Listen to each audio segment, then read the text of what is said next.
Yung pagbi-business ba, Miss Shelo, ano siya, kinalakihan mo ba or parang may nagturo sa'yo? Actually, lumaki talaga ako sa family or yung parents ko, wala talagang naging stable na job na yun talaga yung naging job nila. Lumaki talaga ako na yung mga parents ko nagne-negosyo. Kahit anong negosyo, nagbebenta ng damit, fish, sa tindahan. Kami yung nagsusupply ng mga yellow sa mga church at school, yung mga ganon, yung mga maliliit na tindahan na sa mga kalye. Tapos sinusuplayan namin ng yellow. So yun, lumaki talaga ako sa parents na nagne-negosyo. And thankfully, parang lucky na din ako kasi nakapartner ako ng yung lalaki, yun yung husband ko na madiskarte.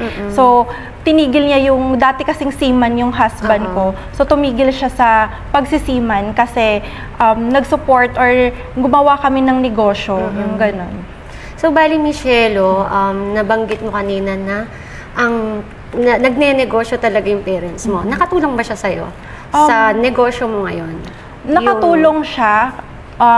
Nakatulong siya at the same time, yun, yung experience, yung pakikisalamuha sa sales, sa mga tao. Kasi number one sa business, kailangan marunong kang magbenta. Opo.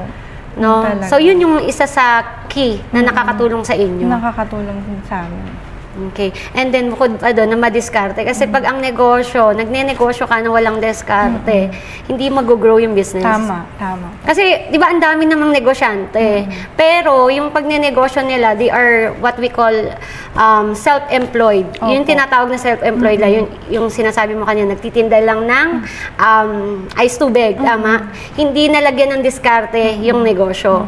Pero, growing up with that kind of situation with your family, nakatulong kasi yung experiences and good thing na yung husband mo madiskarte.